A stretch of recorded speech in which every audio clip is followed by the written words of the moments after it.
So You Think You Could Dance. Okay. So the story behind So You Think You Could Dance is my agent, Clear, I was with Clear at the time, and there was a girl by the name of Brooklyn who was like over me. Brooklyn called me up and she says, there's a new dance show coming out. She didn't know the name of it because I think they were still trying to figure out a name, but she said, you need to apply for this or submit for it. I was like, submit me then. So right as she's saying this, I think maybe like an hour later, she gets a call and says, I'm looking for the choreographer of You Got Served. She calls me screaming like, Shane, they called and asked for you specifically. I said, shut up. She said, yes, they did. So I'm like, okay. So maybe a couple days later, we drive down to Hollywood. We park, we get out, we walk into the office. Nigel's sitting in there and there's another lady sitting in there. Nigel asked me a million questions. The meeting probably was about an hour. And to get something like that with Nigel, that's gold, okay? Because it's usually in and out, in and out. We talked for about an hour, laughed, giggled, and everything. I was like, oh my God, I just booked this. I'm about to be on a TV show. About to do this. 2 weeks go by, nothing. 3 weeks go by, nothing. So then we used to play volleyball every weekend at the park in North Hollywood. And what's his name? Marty Kudelka, choreographer, you know, Justin Timberlake, blah, blah, blah. He used to come up there too. So we both knew that we both had submitted for it. And it was between us two. So every weekend he would come in, we would come up to the thing and I would look at him, he'd look at me. I'd be like, did you book it? He'd be like, nah. I was like, me either. And it went on for like maybe 4 weekends. It was funny as hell. So then one weekend I felt it. He comes up to me, he walks up to me. He was like, guess what? I was like, what? I booked the show. And you know how when you have your hopes up so high, you've already spent the money, you've already wore the clothes, you've already bought your car. In your mind, you've already done everything that you're going to do once you book this. And when somebody tell you it didn't happen, everything that you thought that you had disappears.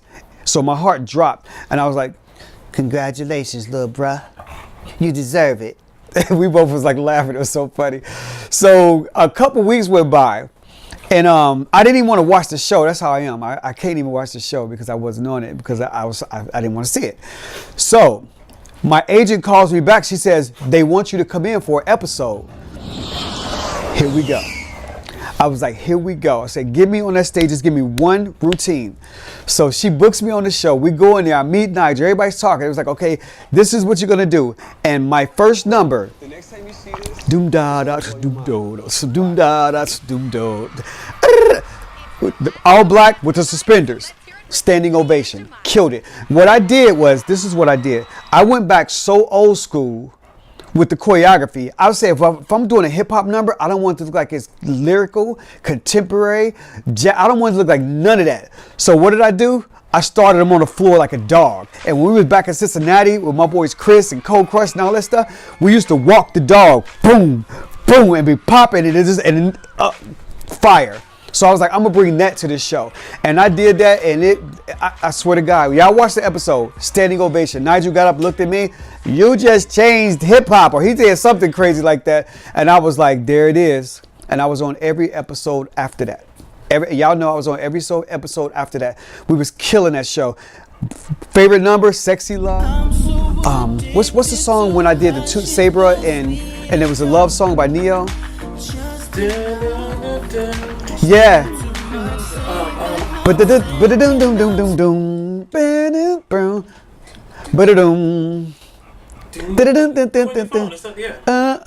Neo, make it work. Make it work. Make it work. Okay. Make it work. I'm gonna tell you a story about Make It Work. Everything I've ever done on a show, as far as like choreography, is inspired by a movie, relationship, or something that I just saw or whatever. It's all inspired by something, you know. I can't even dance if I'm not inspired. It's a trick. One of the things that people don't know about me, if you tell me to dance, I'm whack. If you tell me to choreograph, I'm whack. But you let me be inspired by something, I'm gonna destroy. And what happened was I was in a relationship at the time and I was going through some stuff. And a girl by the name of and we was just going through it, man. And I had to choreograph that week. So I picked that song, and if y'all notice, I dressed Dietrich's like me. It's funny, he got the red pants and the hat, just like me. And then we had Saber in there. That song is about our relationship. It was about how crazy it was and how much I cared for her. And we were fighting all the time. And that whole song is like, we got to make it work. So that moment when he picks her up and spins her in a circle, puts tears in my eyes. I'm about to cry. Not going to cry on camera. But it touches me so much because I know what that means. And that's the time when I basically let her know how much I feel about, how much I care about her, and how much I love her. And it registered on film or on TV. And I remember everybody went crazy on that because I was worried if they was going to understand it, because it wasn't a hip hop number like everybody like pow, pow, pow. It wasn't that. It was a street dance, love, sexy song with attitude and personality to a slow song. I can't even explain it, but that was just how I felt. But that's one of my favorite numbers because every time I see that, it reminds me of what I was going through and how I felt at that time. And it was so bomb to be able to express that on TV and through a song that I love and an artist, Neo, that I love so much. Crazy. Okay, so now y'all know So You Think You Can Dance. Y'all know how crazy that was. I was doing this show called Hip Hop International. Hip Hop International is basically America's Best Dance Crew on TV. So for years I was doing that show. I would do So You Think You Could Dance. I would go all the way up to Long Beach and I would go and do Hip Hop International. So they were trying to turn that into a TV show, but it kept failing. Something kept happening where it wasn't working. I'd be talking to the producers, and you can stop that, Reese. I just wanted a little bit. I was just talking to the producers. Now I was talking to Reese. I was talking to the producers and, like, what's up? They was like, we don't know. One weekend, I think we were in Vegas. I can't remember where we were. And I remember Randy Jackson came up to me and he said, Shane Sparks. I was like, why is Randy Jackson calling my name out so loud like that? Shane Sparks. He's like, come here, boy, I want to talk to you. Come here, dog, as we said. Come here, dog, I want to talk to you. I was like, what's up, Randy? He was like, yo, check this out. The show got picked up and we're looking for judges to be on the show. I want to talk to you about it. I'm sitting there about to explode because you got to remember, I'm already doing So You Think You Could Dance. America's Best Dance Crew is my world. That's my blood. So I'm like, oh my God. So a couple weeks went by, finally got a call from my agent, but this is what she said to me. Bring. What's up, Brooklyn? So they want you to come and audition for America's Best Dance Crew. And but I'm gonna let you know something. This is cable and you're on a network show, Fox. It will be a downgrade for you. So really think about it. And if it was up to me, I wouldn't do it. I would tell you not to do it. If there was, you ever watch cartoons and somebody pick up somebody and they punch them in the face 100 times, throw them all over the world, and then they turn around, but they really didn't do it, but that's what they felt like doing? That's what I felt like doing because I knew what was up. We hadn't done one episode yet, but I already knew that's where I was supposed to be. So Randy called me up. I go down there, I audition, and they give me some cheerleaders to judge on the TV, the little monitor. I'm like, okay, They was like, okay, great, we'll give you a call. A week later, they called me up. They was like, you booked the job. Fire. Next thing you know, they say, we're looking for other judges. So they was looking for Sierra, they was looking at Missy, they was looking at so many different people for the female. Then they end up getting Lil Mama. First, I was skeptical. I was like, how's Lil Mama gonna be on this show? When you meet Little Mama and you're around her and you talk to her, beast. Like, respect that girl, so much respect for her. She said some stuff that was kind of crazy at times. I was sitting there looking at her like, what are you talking about?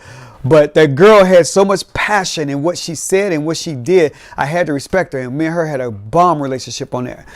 JC, how he got on there, I have no idea. At the time I was like, what are y'all doing, Hollywood? Excuse me. What are y'all doing? Another dude. JC is probably one of the smartest dudes I ever met.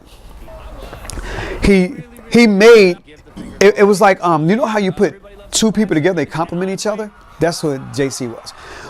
The things that he would say would be things that I wouldn't say. He analyzed it from a whole different angle. And when I would listen to him, I was like, I didn't even think about that. And that's what made JC cold, because he wasn't coming on there trying to be a dancer. He wasn't coming on there trying to say he was the best dancer. And he wasn't doing that. He was JC, but he's smart. And he knew what he was looking at. And he would watch formations. He would watch energy. He would watch creativity. He would watch the staging. He would pay attention to all these little details. And I'm like, whoa, he just destroyed that. And I respect him so much. So they knew what they were doing. sometimes you got to just sit back and just let it happen, because a lot of times your judgment is a little different, and you need to just let it ride. And that's what I did. I let it ride, and I ended up having so much fun and so much respect for them on that show. It was a couple episodes on there that people would call me up. They was like, how'd you feel about that episode? There's a couple episodes that blew my mind, that made me so mad. There was one episode where we had to get rid of Fanny Pack. Fanny Pack, one of the coldest groups that came on that show. Fanny Pack destroyed the show, okay? Destroyed it. And it was my favorite episode was when they did Missy. When Missy Elliott was sitting on the side of me, judging the show with me. Crazy, okay? They destroyed the show, but we had these girls on there that were cheerleaders. And I remember them coming to me and saying, come outside, because I was mad. Because they were trying to get me to cut Fanny Pack and keep this group. And I was mad. I didn't want to do it. They called me out there like, you got to do this. You got to. And I was so mad because I was thinking to myself, like, the thing that made me who I was my integrity and what I stood for and how I felt and how serious I was about my dancing. Okay. And for him to tell me to do something like that, it was crazy. So I was like, whatever. And if you watch that episode, when they announced that Fanny Pack was off the show, I'm sitting like this the whole time. I couldn't even give an expression, because if I'd have said what I wanted to say, I'd have cussed everybody out. I was so mad. And it was moments like that drove me crazy. But then there's moments like Jabberwockies. There's moments when Jabberwockies will come out there and do stuff that I had never seen put in the dance world in my life. And you gotta remember, I knew Jabberwockies before this show. So I seen them do stuff. I don't know what they was on, but they went into the golden box and poured out something every weekend to make me sit there and be like, what am I watching? And this is a side note. People don't understand that Jabberwockies were not supposed to be on the show. They auditioned, but the producers didn't want them. That's something nobody ever knew, because of their mask. You gotta remember, TV is all about face. I used to wear my hat. They'd be like, oh, where's your hat? It's too dark. You can't see your eyes. I'm like, that's what I look like. That's how I feel. This is me. This is hip hop. I'm playing. But that's how I felt. I was like, y'all crazy. I said, that's the coldest group to audition for this show, but we can't have them on there because they have the mask. Blah, blah, blah, blah. I was like, wow, this is crazy. But they ended up bringing them on. And you know what happened. The rest is history. No other dance crew did what they did from the beginning of the show till today. What is it, 10 years later? No, it's longer than that. Like 12 years later almost, and they still alive. A lot of crews out there are still doing their thing, but a lot of them broke up.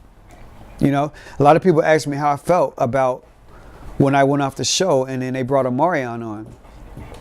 I have mixed emotions because Omarion never called me, you know, and it's not his job to call me. But if Omarion was in B2K, for example, and then he left the group and then I came in and I knew they were calling me to replace him, I'd be like, yo, you know they calling me, right? I've been knowing Omarion before they was even famous, when they was little B2K. So we done been on the road together. We done did movies together. We done did videos. We done choreographed. I've driven those fools around in my car to rehearsals. Like, I've done a lot with them, so I know this dude. So I was thinking like, wow, he never called me. Never was like, yo, that's crazy. What happened to you, Shane? Like, yo, they calling me up to replace you. You know, I just want to let you know that. Nothing. And like I said, it's not his job, but it just was kind of cold. And then when I watched the show, oh God, I watched it. I watched it one time just to see what he looked like sitting up there in my shoes. And I mean, he's a good looking dude. He looked good or whatever, but I don't want to say nothing negative, but it just was different. It was just different. And he only lasted a season. Then Dietrich came in. Dietrich is like me. That's my boy. He came in and destroyed the show. He was cut. Then that dude get up there. He would dance. Dietrich was the beast, you know. And Dietrich called me. Dietrich hit me up. If I see Dietrich right now, he would jump out of his BMW, come over to my BMW, get in, what's up? And we would talk and laugh and trip. He would still say, I had the most fun doing your choreography on that show. You feel me? That's what boys do. And I knew him way less than I knew Omarion. You feel me? Nothing negative, but I'm just saying, just like Hollywood is Hollywood. When you boys, you boys. You say what's up to your boys. You call them up like, this is what's up. Ain't nothing I could have done about that. So, but that's how I felt. And do you know, I never watched that show again after I was off the show, except to watch Omarion. And then I watched Dietrich, you know, just to see what he looked like, because I was just very curious. But I was hurt. I was done. I didn't want to see nothing. I didn't want to see the new crews on there. I didn't want to see.